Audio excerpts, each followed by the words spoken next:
നിങ്ങൾക്ക് എപ്പോഴെങ്കിലും തോന്നിയിട്ടുണ്ടോ ഈ വിശപ്പൊന്ന് മാറ്റി നിർത്താൻ പറ്റുമായിരുന്നെങ്കിൽ വെയിറ്റ് കുറയ്ക്കാൻ സാധിക്കുന്നു, ഇല്ലെങ്കിൽ ഇടയ്ക്കിടയ്ക്ക് ഇങ്ങനെ വിശപ്പ് ഉണ്ടാക്കാത്ത തരത്തിലുള്ള ഭക്ഷണം ഉണ്ടെങ്കിൽ അത് കഴിച്ചാൽ പോരെ എന്നുള്ളത്? ഹായ് ഫ്രണ്ട്സ്, ഞാൻ ഡോക്ടർ പ്രസൂൺ. നിങ്ങൾക്ക് വെയിറ്റ് കൂടാന്ന് തോന്നുന്നുണ്ടെങ്കിൽ നിങ്ങൾ കഴിക്കുന്ന ഭക്ഷണത്തിൽ എന്തൊക്കെ മാറ്റങ്ങളാണ് വരുത്തേണ്ടത്? ചില തരത്തിലുള്ള ഭക്ഷണം കഴിച്ചു കഴിഞ്ഞാൽ നിങ്ങൾ പെട്ടെന്ന് ഫുള്ളാവും, പിന്നെ കുറേ സമയത്തേക്ക് വിശപ്പ് വരുമില്ല. ഇത്തരത്തിലുള്ള ഭക്ഷണം ഏതാണെന്ന് നമുക്ക് നോക്കാം. So welcome back to doctor തുടങ്ങും. വിശപ്പ് എങ്ങനെയാണ് പ്രവർത്തിക്കുന്നതെന്ന് കൃത്യമായിട്ട് മനസ്സിലാക്കാൻ ഞാനൊരു കഥ പറയാം. എലക്സിന് വിശപ്പ് വരുന്ന സമയത്ത് എലക്സിൻ്റെ വയറുഭാഗത്തു നിന്നും ചില തരത്തിലുള്ള സൗണ്ടുകൾ ഉണ്ടാവും, ചില തരത്തിലുള്ള മാറ്റങ്ങളുണ്ടാവും. വയറുഭാഗത്ത് ചെറിയ മൂവ്മെൻറ്റ്സ് പോലെയൊക്കെ തോന്നും. ഇങ്ങനെ എലക്സിൻ്റെ വയറിലുണ്ടാകുന്ന മാറ്റങ്ങളെല്ലാം ചില തരത്തിലുള്ള ഹോർമോൺസിനെ റിലീസ് ചെയ്യും. ഇതിൻ്റെ ഒരു ഉദാഹരണമാണ് ഗ്രലിൻ എന്ന് പറയുന്നത്. ഗ്രലിൻ ബ്ലഡ് വഴി ബ്രെയിനിലെത്തും. ഇത് കൂടാതെ വയറിലുണ്ടാക്കുന്ന മൂവ്മെൻറ്റ്സ്, നമ്മളുടെ കൈയും കാലും ഒക്കെ അനങ്ങുന്ന പോലത്തെ മൂവ്മെൻറ്റ്സ് തന്നെയാണ് വയറിലും ഉണ്ടാകുന്ന മൂവ്മെൻറ്റ്സ് എന്ന് പറയുന്നത്. ഇത്തരത്തിലുള്ള മൂവ്മെൻറ്റ്സും ചില സ്പെസിഫിക് ആയിട്ടുള്ള നെർവ്സിനെ സ്റ്റിമുലേറ്റ് ചെയ്യുന്നുണ്ട്. ഇതിൻ്റെ ഉദാഹരണമാണ് വേഗസ് നെർവ് എന്ന് പറയുന്നത്. ഇങ്ങനെ രക്തം വഴി ബ്രെയിനിലെത്തുന്ന ചില ഹോർമോൺസും ഈ നെർവ്സ് വഴി ബ്രെയിനിലെത്തുന്ന ചില സിഗ്നൽസും ബ്രെയിനിൻ്റെ അടുത്ത് പറയുന്നത് ഭക്ഷണം കഴിക്കാൻ സമയമായി, ഇനിയും വിശന്നിരിക്കാൻ പറ്റില്ല എന്നാണ്.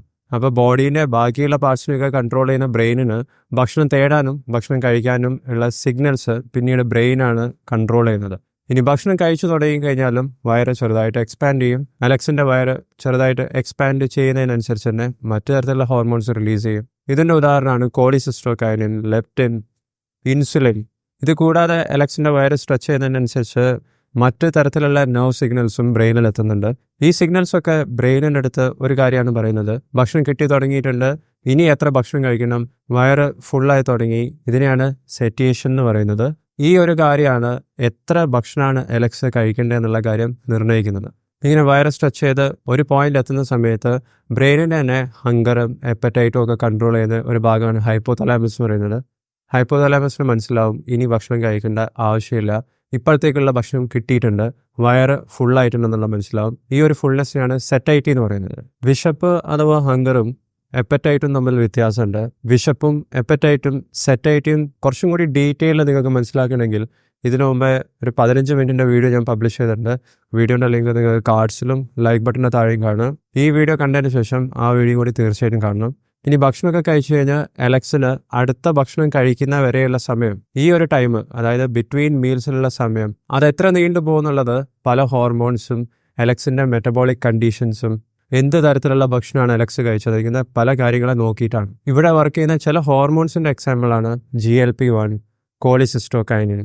ഈ GLP-1ൻ്റെ അളവൊക്കെ മാറ്റിയിട്ടാണ് സിമാഗ്ലൂട്ടൈഡും ഒസംബിക്, മെഞ്ചാറോ എന്നൊക്കെ പറഞ്ഞ മെഡിസിൻസ് വർക്ക് ചെയ്യുന്നത്. ഇതൊക്കെ വെയിറ്റ് ലോസിന് വേണ്ടി ഇപ്പോൾ പോപ്പുലർ ആയിക്കൊണ്ടിരിക്കുന്ന പക്ഷേ കോസ്റ്റ്ലി ആയിട്ടുള്ള മെഡിസിൻസ് ആണ്. വെയിറ്റ് കൂടിക്കൊണ്ടിരിക്കുന്ന അധികം ആൾക്കാർക്കും കൺട്രോൾ ചെയ്യാൻ പറ്റാത്തത് അവരെ അടുത്ത മീൽസിൻ്റെ സമയമാണ്.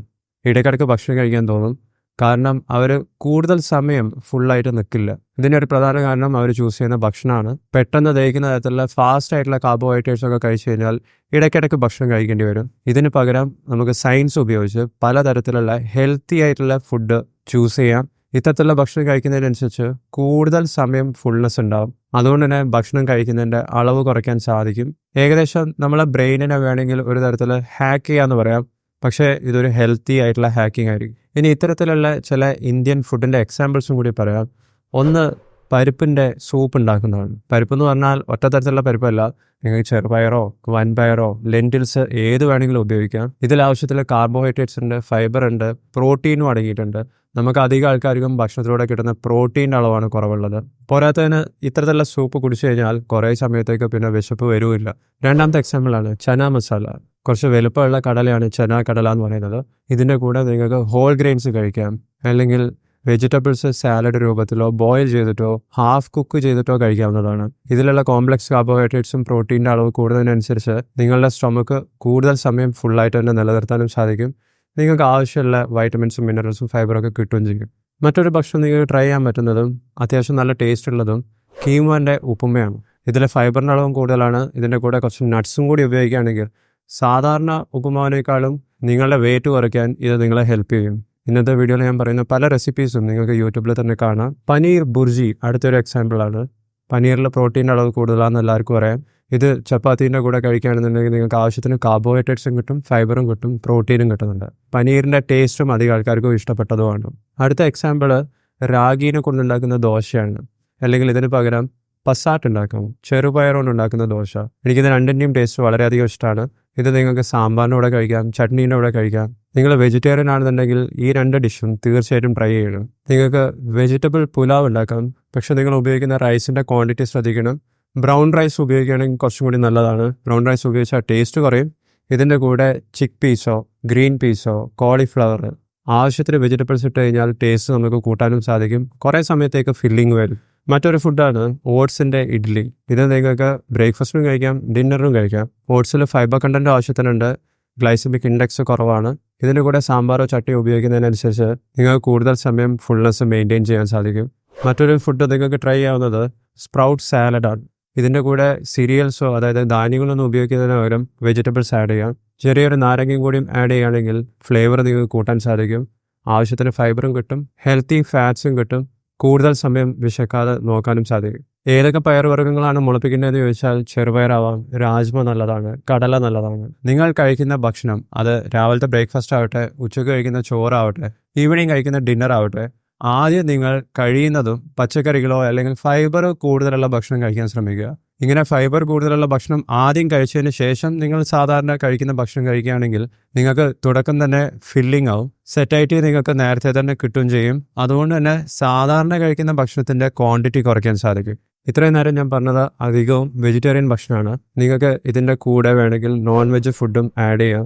മുട്ടയാവാം, ചിക്കൻ ആവാം, ഫിഷ് ആവാം. നിങ്ങൾ ഇത്തരത്തിലുള്ള നോൺ വെജ് ഫുഡ് കഴിക്കുന്നതിനനുസരിച്ച് നിങ്ങൾക്ക് ആവശ്യത്തിന് പ്രോട്ടീനും കിട്ടും. പക്ഷേ അതിനനുസരിച്ച് നിങ്ങൾ കാർബോഹൈഡ്രേറ്റ്സിൻ്റെ അളവാണ് കുറയ്ക്കേണ്ടത്. ഇനി കാർബോഹൈഡ്രേറ്റ്സ് ചൂസ് ചെയ്യുകയാണെങ്കിൽ തന്നെ സ്ലോ കാർബോഹൈഡ്രേറ്റ്സ് ചൂസ് ചെയ്യുക. പെട്ടെന്ന് ഡൈജസ്റ്റ് ചെയ്യാൻ പറ്റുന്ന രീതിയിലുള്ള ഫാസ്റ്റ് കാർബോഹൈഡ്രേറ്റ്സ് ഒഴിവാക്കുക. മറ്റൊരു കാര്യം നിങ്ങൾക്ക് ശ്രദ്ധിക്കാവുന്നത് ഭക്ഷണം കഴിക്കുമ്പം മൈൻഡ്ഫുൾ ആവുക എന്നുള്ളതാണ്. മൈൻഡ്ഫുൾ മെഡിറ്റേഷനെ കുറിച്ചൊക്കെ നിങ്ങൾ കേട്ടിട്ടുണ്ടാവും. പക്ഷെ ഭക്ഷണം കഴിക്കുന്ന സമയത്ത് അധികം ആൾക്കാരും വർത്തമാനം പറയുക അല്ലെങ്കിൽ സോഷ്യലൈസ് ചെയ്യാൻ ശ്രമിക്കുക, ഇതൊക്കെയാണ് ചെയ്യാറ്. അവരെന്ത് തരത്തിലുള്ള ഭക്ഷണമാണ് കഴിക്കുന്നത്, അതിൻ്റെ ടേസ്റ്റ് എന്താണ്, അതിനെക്കുറിച്ചൊന്നും ആരും ചിന്തിക്കാറില്ല. ഭക്ഷണം കഴിക്കുന്നത് പാസീവായിട്ട് ഓട്ടോമാറ്റിക്കായിട്ട് നടക്കുന്ന ഒരു സംഭവം.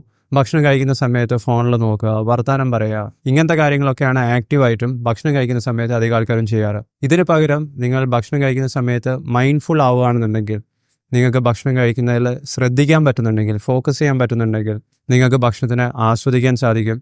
ഭക്ഷണം കഴിക്കുന്നതിൻ്റെ സ്പീഡ് കുറയ്ക്കാൻ സാധിക്കും. സ്ലോലി ഭക്ഷണം കഴിക്കുന്നതും വെയിറ്റ് കുറയ്ക്കാനും ഹങ്കർ മാനേജ് ചെയ്യാനും ഇഫക്റ്റീവാണ്. പല സ്റ്റഡീസിലും കണ്ടെത്തിയിട്ടുള്ള കാര്യമാണ്. നിങ്ങളും വെയിറ്റ് ലോസിന് വേണ്ടി ശ്രമിക്കുന്നുണ്ടെങ്കിൽ ഇതേപോലത്തെ എക്സ്ക്ലൂസീവ് വീഡിയോസ് കാണാൻ ഈ ചാനലിലെ മെമ്പർഷിപ്പ് ഏരിയയിൽ ജോയിൻ ചെയ്യാം. ഇല്ലെങ്കിൽ പെർഫെക്റ്റ് വെയിറ്റ് കോച്ചിങ് എന്ന് പറഞ്ഞൊരു പ്രോഗ്രാം ഞാൻ കണ്ടക്ട് ചെയ്യുന്നുണ്ട്. നിങ്ങൾക്ക് അതിലും ജോയിൻ ചെയ്യാവുന്നതാണ്. അതിൻ്റെ ലിങ്ക് നിങ്ങൾക്ക് ലൈക്ക് ബട്ടണിന് താഴെ കാണാം. വെയിറ്റ് ലോസിനെ കുറിച്ച് നിങ്ങൾക്ക് ഇനി എന്തൊക്കെ സംശയങ്ങളാണുള്ളത് വീഡിയോന് താഴെ കമൻറ്റ് ചെയ്യുക. നിങ്ങളുടെ കമൻസിനനുസരിച്ച് ഞാൻ നെക്സ്റ്റ് വീഡിയോ ചെയ്യുന്നതായിരിക്കും. ഞാൻ എങ്ങനെയാണ് 19 കിലോ കുറച്ചതെന്ന് അറിയാൻ നിങ്ങൾക്ക് താല്പര്യമുണ്ടെങ്കിൽ ഈ വീഡിയോ കാണുക. വെയിറ്റ് ലോസിനെ കുറിച്ച് ഞാൻ ചെയ്തിട്ടുള്ള എല്ലാ വീഡിയോസും ഈ പ്ലേലിസ്റ്റിൽ നിങ്ങൾക്ക് കാണാം. ഈ വീഡിയോ കണ്ടതിന് നന്ദി. ഞാൻ നിങ്ങളുടെ നെക്സ്റ്റ് വീഡിയോയിൽ കാണാം. ബൈ.